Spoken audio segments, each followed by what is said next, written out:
Captain Bill and Tommy too.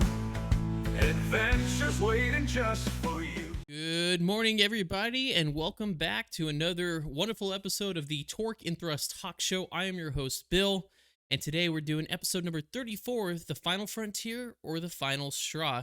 Joining me this morning is none other than Tommy D of Level Flight Simulations. Good morning, Tommy D. How you doing today? I'm doing well, Bill. A little under the weather, but I'm doing well. How about yourself? Good. We were just talking in the pre-show. I wanted to give this. We do this every single episode where we start the show off by kind of talking about our week. And I figure let's just call it the weekly debrief because I mean we're into aviation and the medical field. The debriefing is probably a normal part of our culture. I do it all the time at my airline. So what we do is we always talk about what went well and what could have gone better this week. And let's. I'll lead us if you don't mind, Tommy. So, what went well? I hung our kayaks. We got our kayaks this week. Well, actually, we got our kayaks a while ago, but finally got the kits to be able to hang them in our garage. So I was able to do that. I got us checked in last night for a cruise. It's kind of a tradition of mine to stay up until midnight to check us in on the cruise, which I did last night. It opened up at 11:30, which was actually nice. Normally, last year I had to wait until like 3 a.m. for it to actually like open up.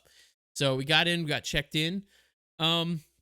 And that was pretty much it for me this week in terms of things that went well. What about you, Tommy? What went well this week? I was off Tuesday. We had some stuff to take care of. We had to go down and see a doctor in Philly, but we got to go to Philly and we ate at a diner called Bonnie and Clyde's, Ooh. and it was awesome.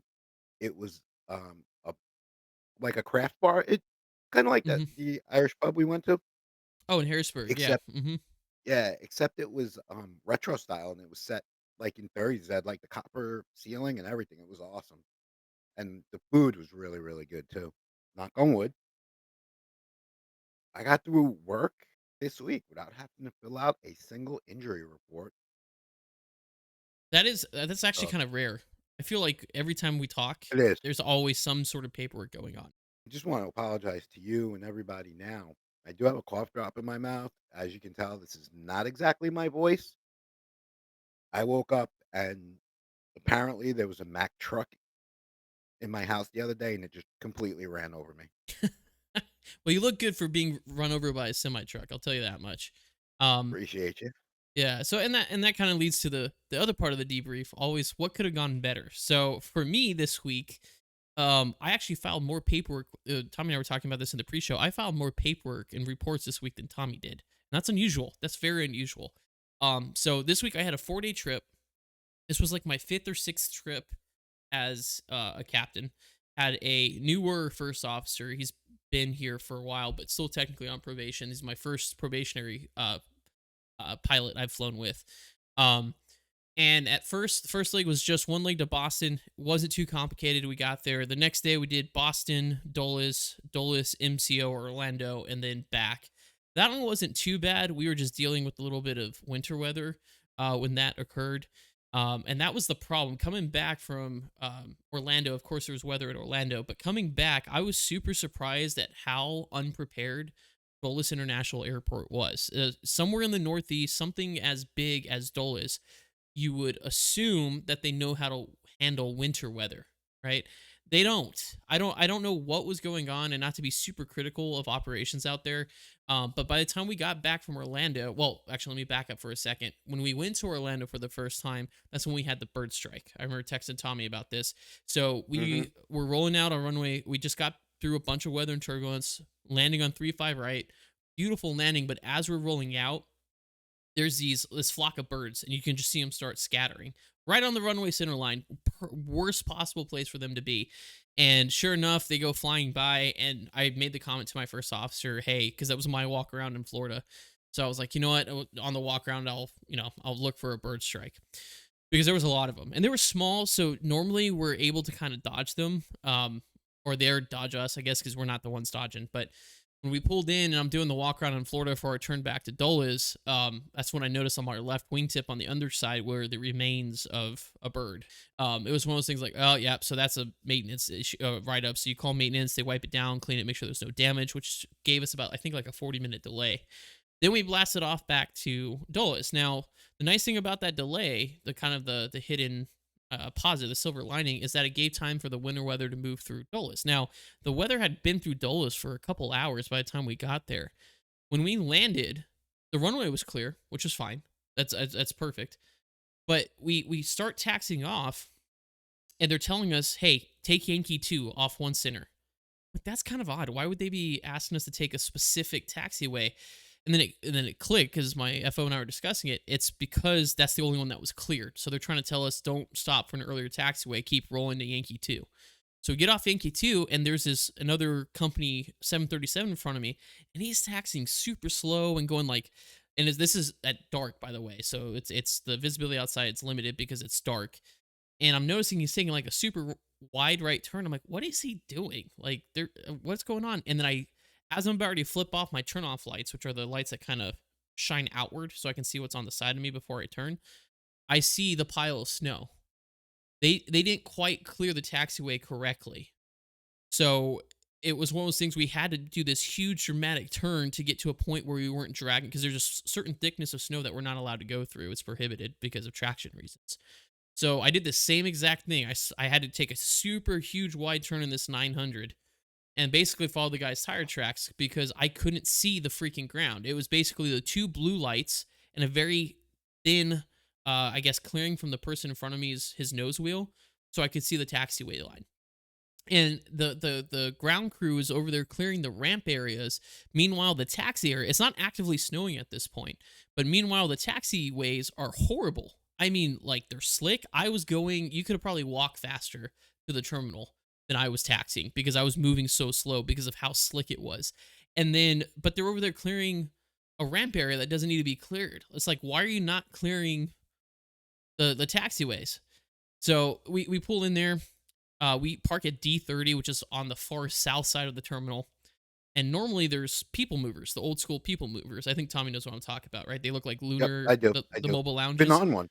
Yeah, those are Yep. awesome. And that we park right next to where that is. So I'm like, okay, at least because we have a short overnight, right? So at least we can hop on those and go quickly to our overnight. I get out and I walk to that station and it says out of operation.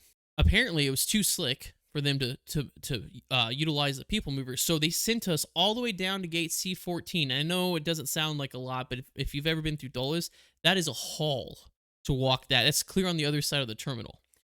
Then you have to walk down to a tunnel. Then you walk another half mile to the train, which is overcrowded. Hop on the train, finally get to a point where you can get out to the curb. I literally see the van drive right by, right?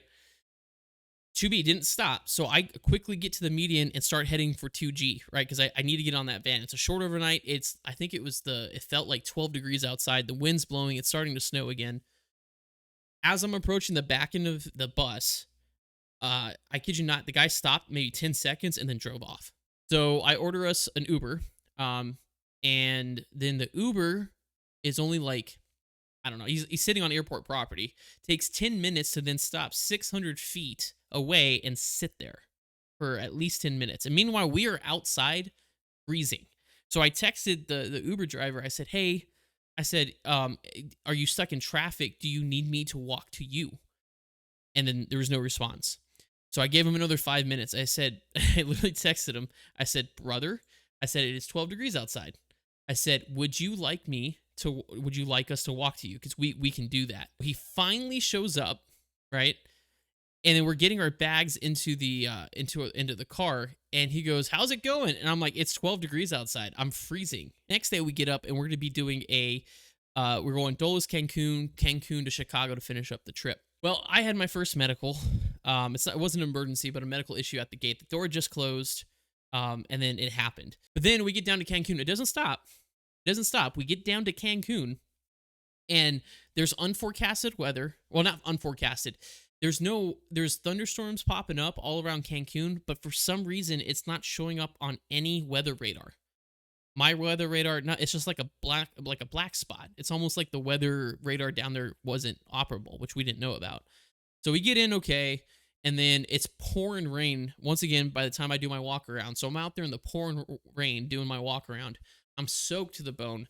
We get back up to the flight deck, and for some reason, it's a dead spot for internet, for 5G, everything. So we're having difficulty downloading stuff, updating our weather radar on our iPads. I actually had to call our dispatcher to verbally sign our release because I couldn't do it electronically through our iPad because of the internet. I digress. It was in terms of a week, it has been a week for me. It's been pretty rough, not one of my better ones.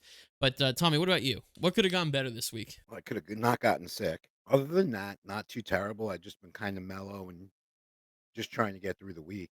That being said, why don't you guys sit back, grab your Dunkin' Donuts coffee? Because remember, Starbucks is various unions are striking. So if you guys are going out there, shout out to Starbucks, fight the good fight. Not Starbucks, the Starbucks union baristas. Go support Dunkin'. They have some good coffee and support the unions out there. That's what I do at the airports, and you'll see at most airports. There's not a single pilot in line for Starbucks, and that's because we're supporting our union brothers and sisters over at Starbucks. So little PSA. First off, let us talk about deep diving into something that's been kind of dominating headlines, and quite frankly, if you think about it, the sky. We're talking about Starship. So not the gleaming Mars civilization that we were promised by Elon Musk, but the not so smooth reality that we just saw recently. The images are undeniably dramatic, and Starship's latest test flight, which everyone has been following with bated breath, ended, let's be honest, unceremoniously. Another self inflicted rapid deassembly is what SpaceX calls it, but beyond the spectacle, there's a lot to kind of unpack here. This wasn't just a failed launch, it raises serious questions about pace of development, the pressures involved, and the very future of SpaceX ambitions. Now, space exploration, don't get me wrong, it's hard. It really is. And rocket science is even harder. I went to school with rocket scientists, and it's even harder, trust me. But failures, unfortunately, are part of the game. But we got to be critical about how these failures are happening, why they happened, and what the implications of those failures are. We've been conditioned, especially with Elon Musk at the helm of SpaceX, to expect these grand pronouncements of success at such a fast pace. And sometimes we've seen this, but sometimes the speed leads to missteps. And let's take a look back at history, and we can't ignore the remarkable progress Starship has made from the initial hop test to the recent orbital test that it's done. The pace of development is undeniably rapid, but what stands out is this iterative learning by failing approach. It's just something that SpaceX does a lot. They blow a lot of stuff up and then they learn from it, which, while admirable in its flexibility, might not be putting too much pressure or it might be putting too much pressure on the technology. I remember articles from places like spacenews.com pointing out the constant modifications that were happening between these tests. We're talking changes to the engines, the thermal protection shielding, the software, all happening at a breakneck pace. It's a testament to their agile design process, of course, but it also can be a potential source of error. The latest flight, which we know ended with an explosion in the booster separation phase, was no different. Data from the flight telemetry, which is partially available from sources like Spaceflight, or NASA spaceflight, excuse me, shows some issues with the boosters engines and the separation process. And these aren't minor things we're talking about. We're talking about critical systems, the kind of things that need precision and reliability. And as the program continues to evolve, they're undergoing constant changes. There were reports from various sources in the weeks leading up to the test that there were internal discussions about the risk associated with the test, and yet it still proceeded. Now, the question is efficiency. How many failures are acceptable on the road to success? According to various sources, including the Union of Concerned Scientists, the failure rates of privately funded spaceflight programs are statistically higher during the development phases compared to government funded programs. And while SpaceX receives government funding, they also have to please investors. It does raise ethical questions and questions about where investments are being made. And we are talking about enormous sums of money. Every rapid unscheduled disassembly, every RUD, costs millions of dollars. Is there a more efficient way to develop a reusable launch system, or is there a better way? I know, the internet is divided. On one side, you have the unwavering Elon fans, the musketeers they call them, who see this just as another step in the journey. They argue that you can't achieve revolutionary progress without daring failures. And look, I understand that sentiment, but we also need to acknowledge that these aren't just computer simulations or small scale tests. These are massive rockets using highly volatile materials launching from our planet. It comes with a level of responsibility and a need for transparency. On the other side, you have people questioning the pace, the safety, and the long term vision. Is focusing all this energy and resources on Mars colonization the best use of our scientific efforts? Is it overshadowing more pressing challenges like climate change or problems here on Earth? These are valid concerns, and we need to have an open conversation about them, which we will today as part of our discussion topic, the final frontier or the final straw. And let's not forget about the broader context, too. Other space agencies and private companies also are pursuing ambition goals, and they're doing so with a different developmental approach. NASA's Artemis program or Blue Origin's New Glenn, for example, have significantly different priorities and arguably more conservative developmental approaches. This isn't a race just for one player. We're not in a space race anymore. It's a collective effort. So Starship's latest failure, its latest setback, no doubt, is also a moment for reflection. It forces us to examine our expectations, our assumptions, and even our fascinations with the spectacle of failure. The journey to Mars or any other grand achievement in space is going to be a marathon, not a sprint. And we need to make sure we're building this future with both ambition and critical thinking. Let's hand it over to Tommy D to talk a little bit about gaming this morning. Alrighty. So here we are at the end of January of 2025, and it is time for the top 5 anticipated games of 2025. And I did a segment similar to this last year. And again, one game in there I cannot wait because I might jump in and actually grab this one. And some of them are not what you think. Ranking in at number one. And this article is coming from the technology portion of USA Today. Number one, The Sims 25th anniversary. One, find it kind of hard to believe that The Sims has been around 25 years, and that released January 16th. Limited events, there was a 25-hour live stream, and for those of you who have Sims 4, there was a live content update with about 70 new items and things you could play. The next game coming in at number two is Monster Hunter Wilds. And this comes from Capcom. RPG where you're able to track and battle monsters while facing environmental challenges during the hunt. Now coming in at number three, and this is one that I might jump back into if they do this. In the new installment, the iconic adventure series, Carmen Sandiego. The game, which builds on the Carmen Sandiego Netflix, will have players travel to locations around the world, solve puzzles, engage in stealth and espionage, and outsmart the villain organization. Number four is Assassin's Creed Shadows. For those of you who played Assassin's Creed, this is just another one coming up on the Samurai Shinobi Assassin game. They just expanded on that, it looks like. Tales of the Shire, March 25th. And last but not least, and the part that's going to excite Bill the most out of everything, GTA 6, still listed as TBA 2025. And Carmen Sandiego, the only reason I know what that is because of that group, Where in the world is Carmen San Diego. which actually the geography lesson is going to come into handy. Which I'm not gonna reveal it yet, but we got a really cool jargon in a jiffy today. But thanks, Sami, for the gaming update. For automotive today, we're not exactly cruising down sunny highways. Instead, we're stuck in a bit of a traffic jam, so to speak, fueled, ironically, by some potentially very ungreen politics. Now, I want to point out that this show is not political by nature. However, with the recent change in administration and some of their political policies changing, it does affect automotive and sometimes aviation news. So it may be coming up, but this is in no way, shape, or form political. So let me just put that out there. But for automotive today, we're talking about the Paris Agreement, or rather the specter of the U.S. pulling out of it again. Now, I know that climate change can sound like a lecture that you'd rather skip, but trust me, this is less about polar bears and more about the car you might be driving in a few years. So we're going to break down exactly how a U.S. withdrawal from the Paris Agreement could absolutely kneecap the electric vehicle industry and what that would mean to you. So let's start with the basics. The Paris Agreement, for those who might need a refresher, is this international accord where countries pledge to reduce greenhouse gas emissions. Think of it like the world deciding to share a gigantic recycling bin. The U.S. initially signed on, then backed out under the previous administration, and then rejoined. So it's been kind of a will they, won't they type situation. And now we're hearing rumblings, particularly with some political shifts, that the U.S. is heading for the exit door again. Recently, the administration did sign the executive order to retract or to remove themselves, the United States, from the Paris Agreement. However, that has a year to take place. It's like it starts a timer for a year. So that's why it says again. So a lot of you might be thinking, so, okay, it's just a piece of paper. What does this have to do with my potential Tesla or Rivian? Well, a lot actually. What many don't see is the massive, almost invisible web of global cooperation that these agreements encourage and the economic incentives that flow from them.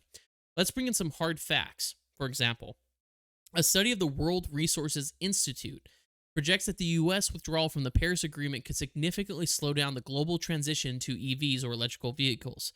I mean, we're not talking about minor inconveniences. We're talking about real economic ramifications that hit the ground in ways you might not initially think of. Here's where it gets a little bit critical. The Paris Agreement creates a framework for international cooperation on climate-related technology. Think about it. If the US is out, then the massive investment and tech sharing that benefits EV development, specifically battery tech and charging infrastructure, it stalls. It may not stop, but it will stall. You know that shiny new battery tech that you're hoping that goes into next year's model? Yeah, it could take a lot longer than a year. And also, it's not just tech, it's also about market confidence. News articles are starting to highlight concerns among investors. They're getting wary. So if the US withdraws, it sends a message that the largest economy in the world isn't fully committed to the EV transition. That means investors, both domestic and international, get cold feet. They start looking elsewhere to invest the renewable energy and electric vehicle tech, and that leads to less money flowing into the American EV market. And what happens when less money flows into the market?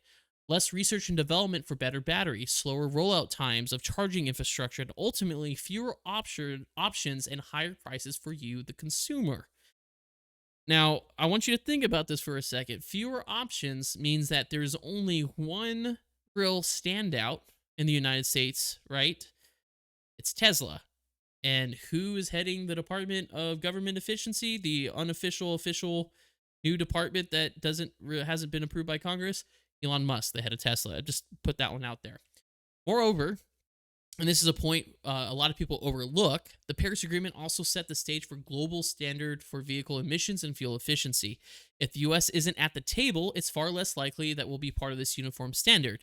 That leads to a fragmented market where the US is on its own, which can make it harder and more expensive for manufacturers to sell electric vehicles here. It also creates a disadvantage for US manufacturers selling around the world. Now, look, I'm not saying the Paris Agreement is perfect. It's a complex, multi-layered agreement with some very real challenges and a lot of political pushback. But what the research and the experts are showing is that it creates a vital framework for accelerating the EV transition, and pulling out could have devastating effects. It's not like these effects are going to be immediate and dramatic. They'll be more like a slow, creeping dampener on progress. So think of putting a very fine mesh net over the EV industry. Growth will be there, sure, but it'll be slower, more painful, and less impressive than it could and should be. It's not just about the cars either. So what else suffers? Well, what drives electric cars? Electricity, right? We've talked about this. Where does electricity come from? Power grids. A weakening of the Paris Accords globally means less investment in green energy, which means more dependence on an older, more carbon-heavy method of generating electricity. So even if you buy an EV, you're still going to be relying on a less than green power grid, at least in the near future. This has far wider implications for the climate than just electric cars. So some of you may be wondering, why am I talking about it on the talk show? What can we do? Well, as always, staying informed is number one. That is the key. Stay informed on the subject. Do your own research. Don't just take people's word for it. Demand transparency from your elected officials. Hold them accountable for their stance on climate change and the EV transition. And most importantly, keep talking about it with your friends and family and everyone you get into a electric versus gas debate with. Change always starts with awareness, and it starts with us. We can't sit back and assume that these changes will just happen for the better. We have to keep advocating for it. And now, as I step down off my soapbox a little bit, advocate for your point of view. Do your research. Don't rely on one source wholly to learn about something. Always do your research, and do not, for the love of God, use any one news source as a source, including our talk show. And Don't use credible news sources. Yeah, so just be smart. But on a less serious note, let's transition to jargon and jiffy. And it's kind of interesting because Let's do this. it's not quite jargon and jiffy, but it is jargon and jiffy because we're going to be learning something. But since we're talking about space, and Tommy kind of mentioned it with where in the world is Carmen Sandiego, has to do with gaming, we are going to be playing a very popular game for Jargon and Jiffy. I have it popped up here on the screen between us. It kind of covers a little bit of Tommy's face, but so you guys can see, we're going to be playing GeoGuessr. So for those of you that don't know, GeoGuessr drops you somewhere in the world on basically Google Maps, and you have to use the clues around you, the context, to be able to guess where you are. But we're going to jump in. We're going to do 3 rounds of 5 minutes to see if we can guess where we are. You ready for this, Tommy? Yes, sir. Okay, you got it? We are good. Okay.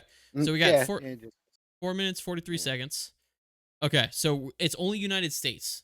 So I made it super easy. It's only the United States. So I'm going to start looking at stuff. And Tommy, if you see something you want me to zoom in on, let me know. For example, area code 704. I'm not very good with some area codes. What I am good at, though, is looking at the surroundings. So, like, for example, we got trees that have fallen, or like have fallen leaves. So we're probably somewhere in the northern portion, somewhere in the northern part of the United States, with that gets winter weather, but also has lots of pine trees. You see anything yet, Tommy, you want me to zoom in on? No, but I'm definitely thinking we're in the Northeast. Dang it. Usually the water tower has a Has a name of the name. city on it. Yeah. Yeah. Another sign. Sales gallery. Beach. Why can I not read that? Weddington Glen Sales Gallery. 704. If I knew area codes, man. I swear that says Carolinas, Tommy. That 100% says Carolinas. You think this is north? Like They probably get far north, right? 4-season weather there. I would think it would be mid to northern North Carolina. And I don't see much tropical vegetation, so I wouldn't say near the beach. So maybe like northwestern, Yeah. like North Central, Northwest, and like up more. like Raleigh, Durham. Oh, we were close. It was Charlotte. It was southeastern Charlotte, North Carolina. We were only off by 120 miles. All right, you ready for round 2? Okay, that doesn't help. We're in an apartment parking lot. Yeah. That did not help at all. So definitely in the United States. Definitely get rain. So it's Yeah. definitely not arid. Okay, let's Can we go. go out to the main road? Can you Yeah, here we go. navigate us to the main road? Let's go see if this has any info on it. 601. I don't know. God, I need to know area codes. I wonder if that bus, if I move, is that bus gonna be gone? Or I bet we're gonna be chasing the bus. I would say because usually the bus has the school district on the side. No. Yes. Watch, we're gonna catch the Google car like blowing past a school bus when it's not supposed to. Let's see if I can get. Oh, look at this. No, wait, come back. Hold on. You gotta be kidding me. Clinton Public Schools. Arkansas? Oh, wait, there's a hotel. Oh, that's a good one. Let me scoot around the hotel. That's a good Hotels means interstates. Hilton What Garden. does that say? Inn. Jackson, Clinton? So Clinton's a city. So Clinton's a city. Jackson, Mississippi? Yeah, let me go. We still got a minute, so let me see if I can get up to the interstate. There we go. Vicksburg. Yep, we are at Vicksburg. That's Mississippi. We're in Jackson, Mississippi. Now I got to find Jackson. I've been. Oh, there it is. Right there. North. Yep, there it is. Off 20. Wait, what did I miss? Where'd it go? I only have 30 seconds. How did I end up in Illinois? Come on, Bill. There's Jackson. Come on. Where's the 20? We're off the 20 somewhere. I'm going to go right here. Dude, look at that. We're 3 miles away. And it's funny. You want to laugh? I've been on I-20. All right, one more. You ready for one more round, Tommy? Let's do this. All right. Okay. Hey, oh, those are palm trees. We're in the South. Or it could be West or East Coast. It just depends. This looks like Florida because of the houses. Yeah. See those cookie cutter houses? And that. I've seen that's Florida. Okay, so we're somewhere in Florida. We're in Florida. 941. Where's 941? Is that Fort Lauderdale?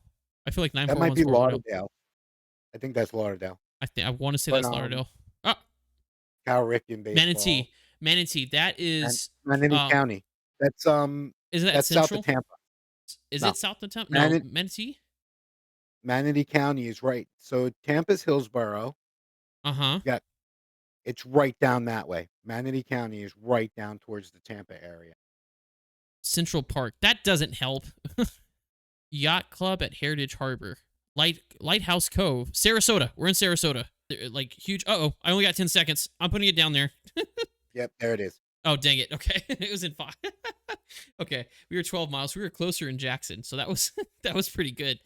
Now we get to go over to our meat and potatoes of this talk show, We are talking today about the final frontier space. Is it the final frontier or the final straw? Basically, is it worth the cost and the risk to continue space flight and space exploration? Tommy, what do you think? I think it most certainly, absolutely 1000% is. I Yeah, absolutely do. and what I'll do is I'll take the counter, so we can discuss it. Playing devil's advocate again. So my big thing is when I was doing my research is the cost, right? Because I looked up the cost, I also looked up the benefits to see what we have gotten from the space program that have directly benefited us. So the total cost of the space shuttle transportation system, which was from 1972 to 2011, which was the space shuttle, it cost us Mhm. $209 billion dollars, and this was from space.com, and it was $20 million per launch. Okay. So it was extremely expensive, first of all. And of those 134 flights, we lost 14 astronauts on the Challenger and the Columbia. So huge risk, loss of life. And the accomplishments, I'll kind of run through them. And what I want you to think about, Tommy, is if I say one of the accomplishments that has directly affected you, say something. Be like, that's I've used that in real life. For example, I have titanium rods in my back. Titanium was a metal that was developed in I guess coordination with astronauts in space and stuff like that, that element. So I do have something personal. I have titanium rods in my back. So that was one. But so the accomplishments include the Hubble Space Telescope, which doesn't really affect us directly, but in terms of the No, scientific not world, directly. no, in the scientific world, it definitely is broadened the view and our understanding of the universe. But remember, when it first went up there, its lens was broken; it was curved, so it cost more millions of more dollars in space shuttle missions to get it fixed from the get go. And also the ISS, the International Space Station, which I got more Mhm. stats later we can talk about. But things directly from the space shuttle program, the 3D biotechnology, so cures for dangerous diseases and an alternate form of transplants, organ transplants. Now, this is just research. There hasn't actually been, basically, they could clone cells up there and basically almost 3D print or develop their own organs so that there wasn't going to be necessarily an organ donor anymore. It's just a, hey, you need a heart, boom, boom, let's build you a heart type of deal. So We're just gonna go whip this up in the backyard. yeah, let me go get it from the microwave. I'll be right back. Um, Right. it- but I haven't personally. I don't think anybody has because it's a technology that was explored and developed, but they never actually grew organs and stuff. So it was just the research was there. Artificial heart was another thing that they came up benefit wise. I haven't had to anything me personally yet with a artificial heart valve or anything like that. Blood serum research, artificial limbs. So NASA recommended foam insulation used to protect the external tank to be used for prosthetic molding, as it was light and virtually indestructible. Um, so that's a benefit. Life saving light photodynamic therapy to kill cancer, which is an alternative to um, the standard treatment of radiation. So Mhm. chemotherapy. I haven't had to deal with that. Thank God. But other people may have. So I don't. I have never heard of photodynamic light therapy until I was doing research for this. So I don't know if it's like a mainstream way or if it's still considered like an experimental way. And then It's not exactly experimental, but they don't exactly jump on the bandwagon too quickly. okay, and then infrared Insurance thermometers. company, Infrared. it would pay for your house 5 times over. I gotcha. Infrared thermometers. I'll raise my hand. I use infrared thermometers around my Mhm. house. So of those things, of all of those things, I would say two things that really people use almost every day is going to be the prosthetics and infrared thermometers. Yes. Those are the two things. So my argument, and we'll talk a little bit about the ISS, but my argument for at least the space shuttle program is in that instance, I would argue that the techno and remember devil's advocate, right? That doesn't necessarily mean I believe in this, but for the sake of discussion, I would argue that $209 billion for an infrared thermometer and prosthetics, I would argue that that's not really worth it. That's the of if you guys are looking at the artwork, that's the all the money spewing out the back of it. What do you think, Tommy? What's your counterpoint to that? So the counterpoint is, you know, Tom Hanks had said it in Apollo 13. What if no one followed Columbus? What Yeah, if no it's one kept on going back to discover and to see because I personally feel yes, that is a chunk of change. I mean, considering, right, what you just said the space shuttle spent in those years, Hmm. I'm looking at it right now. The budget request for NASA for the fiscal year of 2025 is 25.4 billion. It's not even a drop in the bucket compared to the shuttle program. Actually, they I would be think able to do one launch with that budget. one launch on a perfect shuttle, Hmm. That's it. Because you know, and 25 is one nothing. that's like at 39A ready to go, Yeah, because it was you about know. 20 million per launch. So Yeah. So I think cost analysis, space exploration, I do agree, is an absolute dumpster fire. Just the sheer costs of it alone. mhm.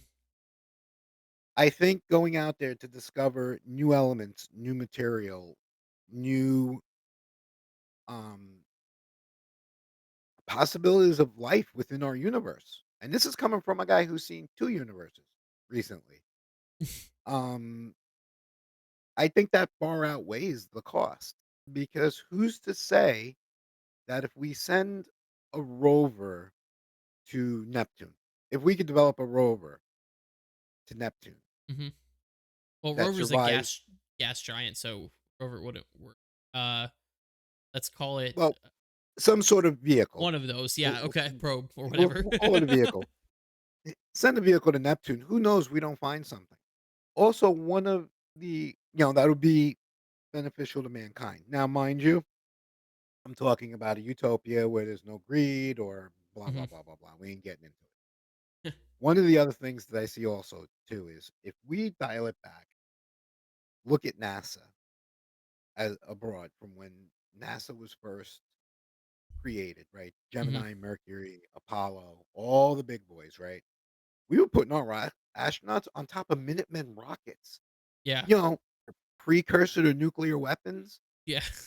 Yep. All right.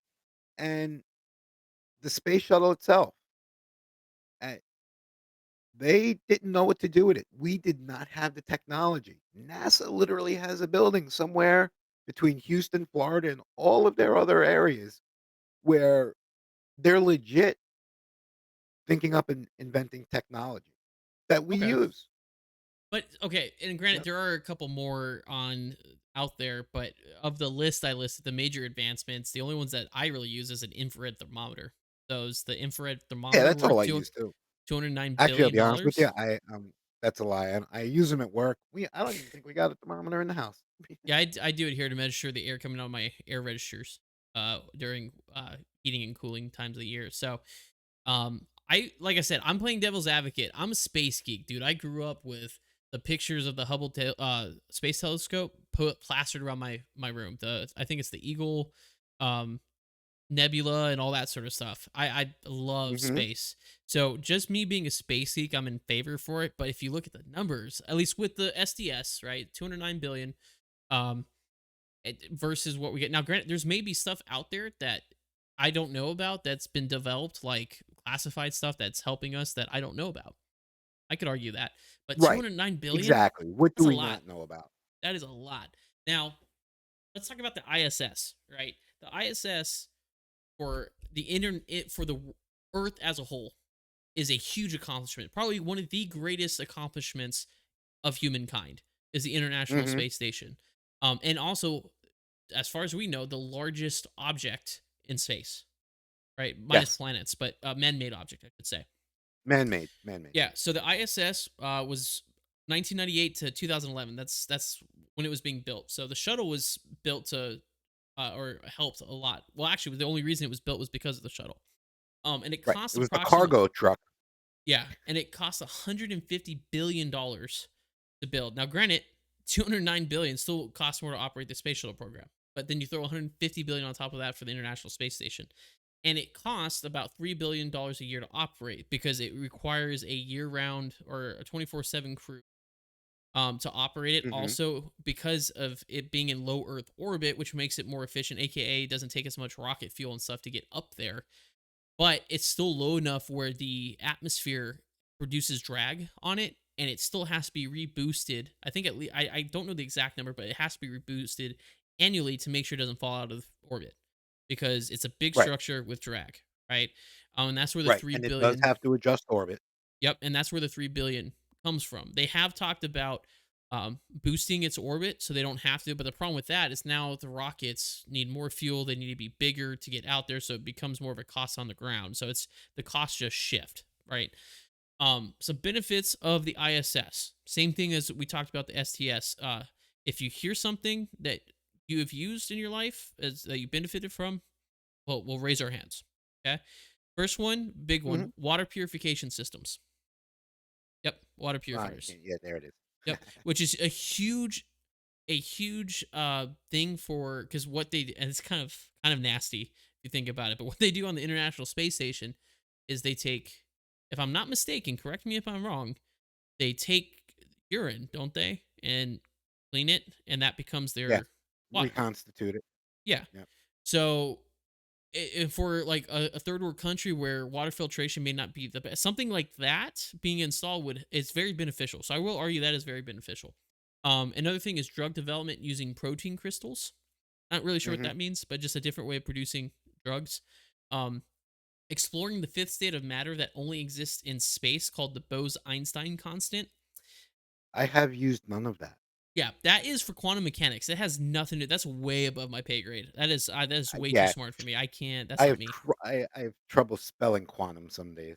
Yeah, so I had to sound it out when I was researching. So quantum mechanics, cosmic research, because they do a lot of observations from up there, Mhm. and natural disaster response. Now I haven't been in one, but I could say that directly affects humankind because they're able to do Oh, yeah. observations and stuff for not only in the U.S. but across the world.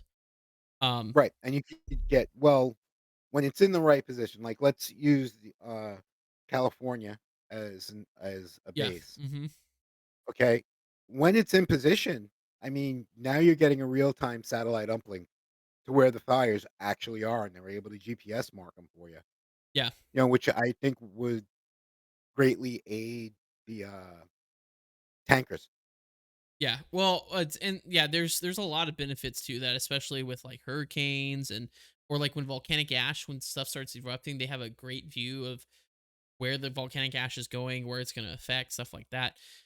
Sure, So so, they could get the winds and predict how far it'll travel and stuff like that, so yeah, and I would like to point out this article is from NASA, listing the accomplishments of the ISS. There is way more than just those things, but those were the first top like five that I saw.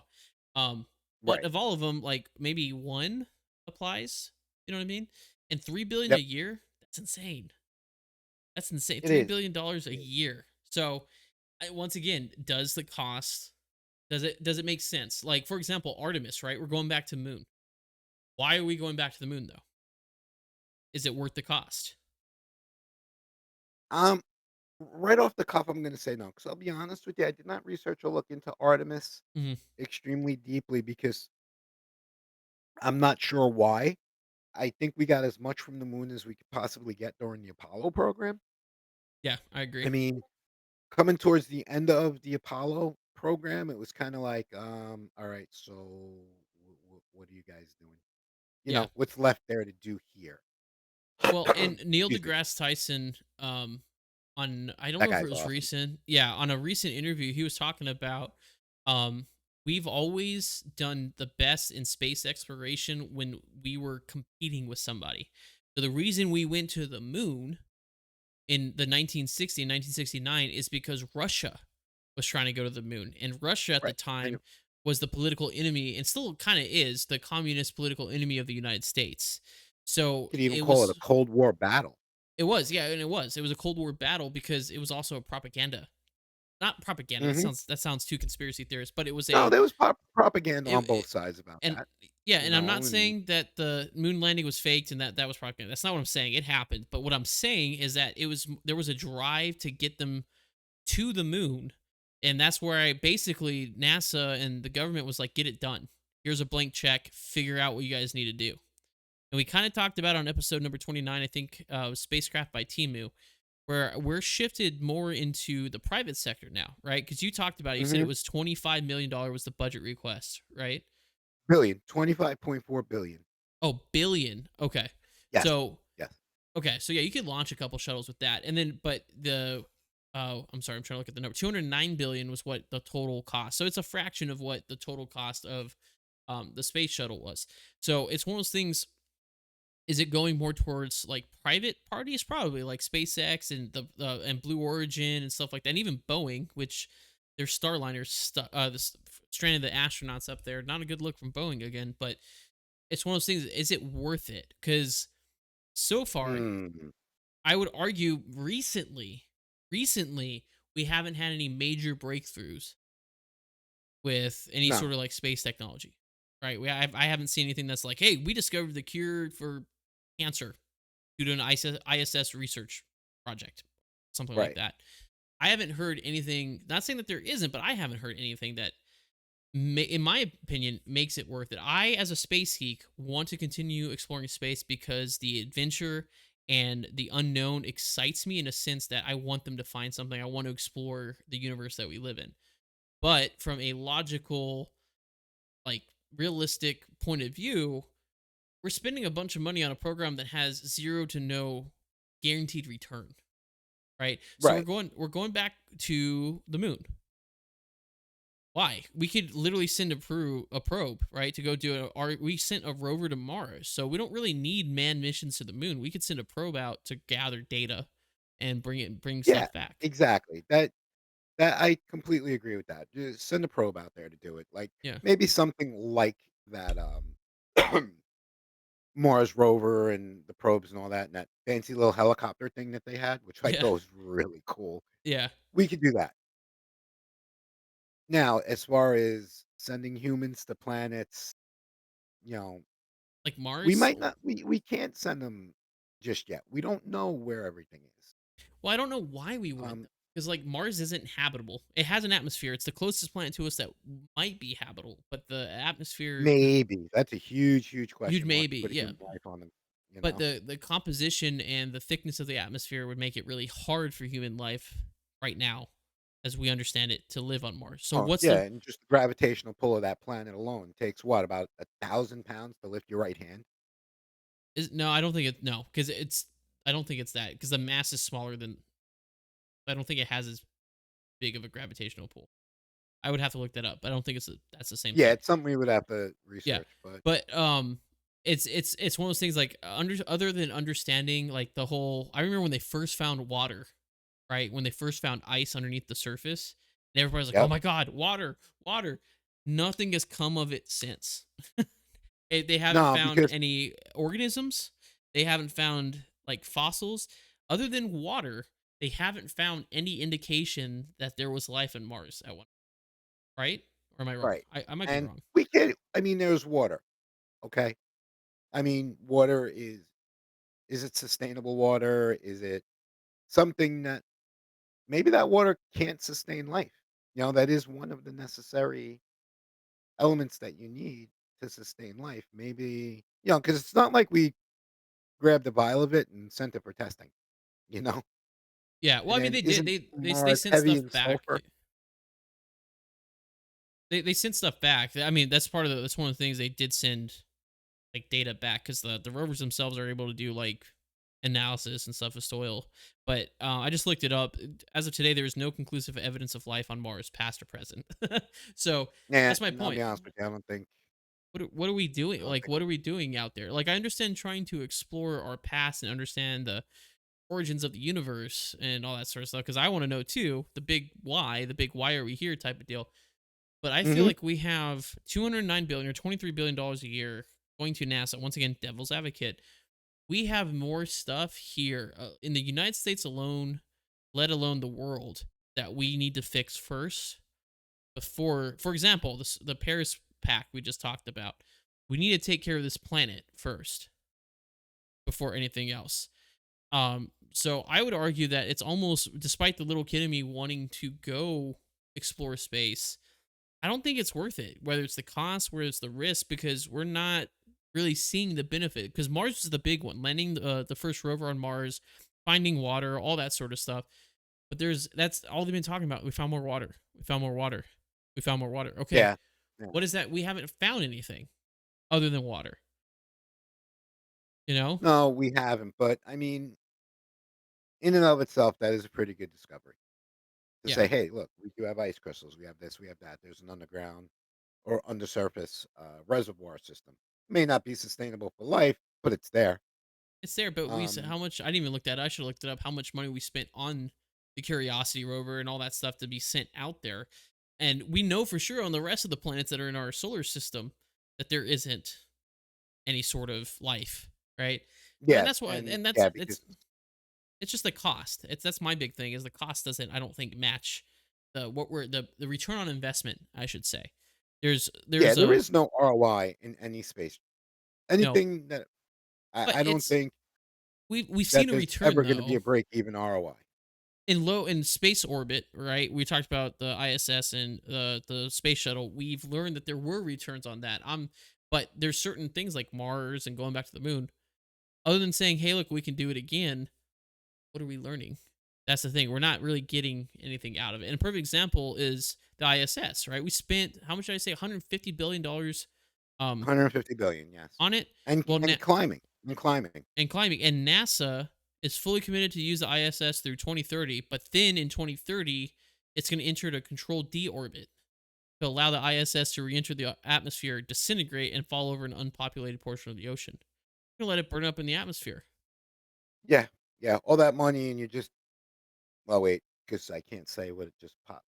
You're just I gonna w- let it waste away and disintegrate. I was thinking the I same had a thing. different way of saying Yep. that, but it was Yep. not very nice. Yep. I was thinking the same. I think I was thinking the same thing, but Yeah, that's my you point. probably were, Yeah. probably were. But that's my point is it's not, we're spending so much money, $3 billion a year on something that we're just going to let burn up in the atmosphere and then spend more money on Artemis missions to go out to the moon to discover what we've already discovered and then possibly somebody or go out to Mars on a one-way mission possibly to to do what? Like what even if we can go to Mars, it's not like the majority of the people in the world could afford. Heck, most people can't afford to go on, was it Blue Origin? Is that the one that's taking people to space? Most people Yeah, can't afford yeah, that. They have to get sponsored or invited to come do it because it's like $500,000 a pop. You know what I yep. mean? So it's one of those things that's like I don't see the benefit of space exploration, like pointing telescopes up there. Yeah, having the James Webb telescope up there, Hubble telescope, absolutely. Keep that thing pointed out there. Let's see what we can observe from low Earth orbit, and then send up every now and then a mission to regularly maintenance them. But we don't need another space shuttle program. We don't need another Artemis mission because the likelihood of us having a high return for what it's going to cost to be able to do it is it's not worth it, in my opinion. Right. It really isn't, and I even like the idea, and it's horrible to say to spend the money for that, but exploration for exploration purposes. Hmm. One of the things that really, really kicked it off, if you recall, a couple months ago, I told you Kim and I went to our local observatory Hmm. and we went stargazing. And Yep. believe me, the people that own those telescopes are more than willing to let you look through it and Mm. explain to you what's going on. What really got me was seeing a whole nother universe. Yeah. Hmm. Because we actually had eyes through the telescope, obviously, in a very powerful eyepiece of the Andromeda universe, Galaxy. which, Universe yeah, is what we're galaxy. in. I'm sorry, Yeah. galaxy. I thought Tommy Um, was transcending time over here. Yeah, no, we're in one universe right yeah, now. well, I'm trying. I'm trying. That whole Star Wars thing, 12 parsecs. But in actuality, if I was standing in your living room and I had a black piece of construction paper and I took a cotton ball and I dipped it in whiteout very lightly and slapped it on the construction paper and stood across the room from you, that's what it looked like. But it was still so cool. Yeah. And it made me think, I was like, I wonder what's in that galaxy. Yeah, well, and You that's the know? thing. I'm not saying that like I said, the little kid in me, I'm just all for it, but the cynical adult there is telling me it's like, well, it's not. We got so many problems here on Earth Well, I that we got to wouldn't say figure out. cynical. I'd say the more responsible, realistic adult, There you go. because I agree. We have way more problems here than we do worrying about funding a space program or a space exploration program. Yeah, There's a I agree. lot of things here that we Need could, our help first. Yeah, so if we do yeah, any space exploration or any further, I think it should be targeted on if we can solving problems, but also just not. it's one thing to find something, for example, once again, try not to get preachy on politics, but like the artificial heart, right? We talked about that and the possibility of artificially growing organs to have someone donate. The problem is with that, with the way our system in the United States work, is yeah, that's cool that they could do that, but because of the privatized healthcare system, it's nobody can afford it. You know what I mean? Like a Right. heart saving Right. artificial heart transplant or an organ transplant, it costs a lot of money. Now, granted, if I was in that situation, there isn't a cost amount. I'd figure out how to make it work, especially if it was like my wife or somebody a family. I'd figure it out. But the point is, yeah, we're spending 29 or 20. It was like the space shuttle was $20 million per launch over a almost 40-year span for $209 billion to find all these cool new things that they researched and came up with, but then for it to bottom line only be available to the richest people in America. Yeah. Yeah. Which. That Hmm.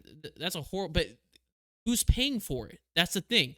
The people who are paying it's coming are taxes. That 209 billion came out of our pocket towards the program, but the only people that benefit from it are the people who can afford the healthcare system. That's a whole other topic. Like I said, I'm trying not to get preachy and political about it, but it just kind of ties into what we're talking about.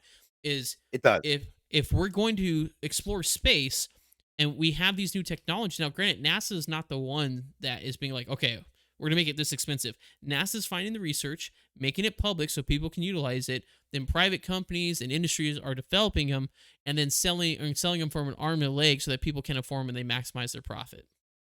It's Right. capitalism. Which That's what. capitalism is its finest, and also, well, I mean, that's again too political Yep. right now. But you know, maybe a little bit of regulation and deregulation wouldn't be a bad Yeah. thing. So I would argue, and I think we're kind of both on the same page. There are certain Yeah. things that as much as I try to play devil's advocate, I think we're kind of agreeing here that there are certain things that we do benefit day to day, like infrared technology or infrared thermometers, stuff like that. But there's and water purification system. But there's a lot of it that the research helps, but is not readily available to you and I on an everyday basis. Usually because of the cost, especially the medical stuff, like I just talked about. Is it while it came from space research, doesn't mean it's accessible to everybody, which means it doesn't benefit everybody, which is the whole point of space exploration. Just like Right. with all the privatized space flights now on Blue Origin, or like if we do end up like um what's it called, Interstellar, right? The movie, the Earth is dying, and then they're trying to get people off the Earth, but the people who can't make it off the Earth or can't necessarily afford to go, they're gonna get stuck behind and wither and die with the planet, right? Right. That's what I don't like. Like the space program is supposed to be for everybody, right? And I feel like back in the 1960s, the Apollo mission, it was for everybody. That was everybody. That wasn't just trying to benefit, the technology to benefit the people who could afford it. Everybody was part of that program. And I think that's what's largely changed nowadays is that space exploration, yeah, it's cool, but we all know that if you get to travel to Mars or Mars becomes a colony, it's not going to go to the poorest person out there. It's going to go to the person who pays the most money to be able to get out there because that's how the Yeah. system You're not works. wrong. You are not So, wrong at all. yeah. So, and that's the unfortunate part. And I think that's where my conflict with space exploration, like I said, the final frontier or the final straw, for me, that's where the final straw is because I'm no longer seeing a benefit from space travel other than a high cost that's coming out of my pocket because we pay taxes, but it's not going to be directly benefit us. And also, we're still continuing putting astronauts at risk. Like Elon's Musk his little stunt with Starship, where internally they were questioning whether or not they should have launched it, and they launched it anyways. If someone was on Yeah. board, That you might as well just throw the money into the fireplace at that well, point. not only that, if someone was on board, he would have killed somebody, right? We would Yeah. have had another Many. tragedies, many people. So, and thank God nobody got hurt on the ground because it was raining down over Turks and Caicos and the Bahamas, all the debris and stuff. And thank God I didn't hit an airplane or something like that and cause a bigger accident. So, Right. yeah, so that's where I'm kind of sitting with that. But fun fact before we close out the show here, just so you guys know, if you guys watch Interstellar when they're on that one planet where time is 7 times faster or slower than on Earth, right? So like I think they said 1 hour there was 7 years on Earth is how time dilation worked. I went on a deep dive because this is what I do. For example, watching Pirates of the Caribbean, I on my phone I had captions on. I was looking up how to sail. I was curious on how sailboats worked. um, so we're watching Interstellar. This is probably like the sixth time I've watched it. And each time I learned, I kind of grabbed something new. And so this one, I was looking at time dilation based off gravity, because there's just normal time dilation and there's gravitational pull, which is Einstein's theory of relativity. And there's actually a formula. I'm not gonna be able to recite it, but there is a formula out there on how to calculate it based off the mass and the gravitational pull, and your distance from the center of mass from the planet. So I did a weird calculation. I was just curious. So technically, the stronger the gravitational pull, the slower the time, right? Um, Okay. so on Earth, you're closer to the center of mass on Earth. There's more of a gravitational pull on Earth versus, say, me flying at 36,000 feet, right? So, in theory, according to the formula in Einstein's theory of relativity, I am moving like nanoseconds quicker at altitude when I'm flying than people on the ground. I did the Mhm. math based on 500 flight hours. Was it 500 flight hours per year at an average of 36,000 feet over the course of 40 years as an airline pilot? I will be about, I think I calculated a minute older than if somebody who just stayed on the ground, like my wife, for example, because of gravitational time dilation. I don't know if it was a minute, it was pretty close to that. But over the course of 40 years, I gain, because time is moving faster at 36,000 feet because I'm farther away from the center of Earth, according to Einstein's theory of relativity. Mm. That, that Why do I have a feeling that Stephen Hawking has something about this? he relativity, he was talking about his big thing was the point of singularity, the beginning of Earth. Not necessarily relativity, but the effects of time and gravity and space time around the edge of a black hole was his big Mhm. thing.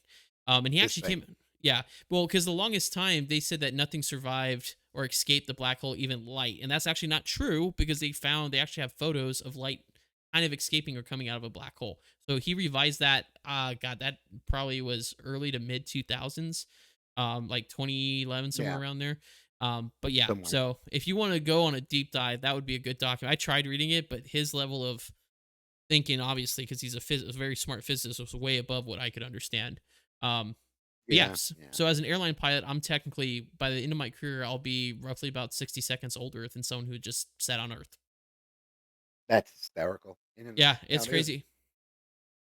And it changes. For example, like if you go to Pluto, Pluto's one for one because Pluto is such a small body, of a small mass, that even though, and such a small gravitational pull, because there's two schools of thought. There's gravitational dilation, which has to do with the size of the planet and the gravitational pull. So in Interstellar, they were near a black hole, which caused a greater gravitational pull on the planet, which slowed down time compared to Earth.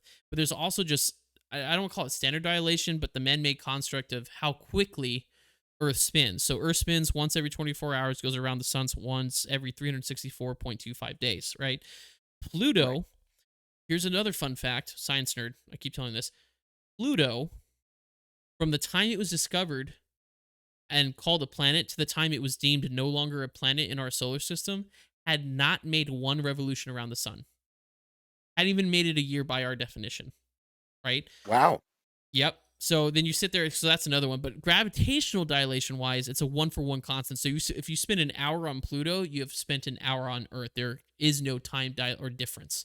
But if you go to somewhere like Jupiter, who's much larger, technically speaking, right? Much larger, more mass, and I don't know if it being a gas giant has anything to do with its gravitational pull. It might not have it, but if there was a heavier gravitational pull, time would move slower on Jupiter than on Earth.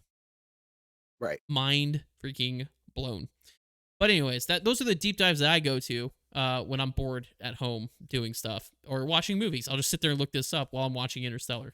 So, so you guys can tell I'm a space nerd. So I would love to go on space exploration, but like Tommy said, the adult, I call it the cynical part of me, but the responsible adult me, I don't think it's worth it right now. We got a lot more stuff here on Earth that we probably should fix first before we continue with space exploration. But with that being said, folks, we will wrap up episode number 34, The Final Frontier, or The Final Straw. Thanks to you for watching. Those of you that have joined on Twitch and YouTube, thanks for watching, Kaden, Ashley, and Snowy. We really do appreciate you all flying. Be sure to check out our YouTube channel, our dedicated TikTok now, since it's back, TikTok page, Blue Sky, and YouTube, if I haven't already said that. Tommy and I need to discuss in the post show real quick about what our schedule is going to look like next month, because I just got my airline schedule, so we'll discuss that. But expect to post on our social media about when to expect the next episode next week. It'll be around this. It'll be the same time, 11 a.m. Central, 12 noon Eastern.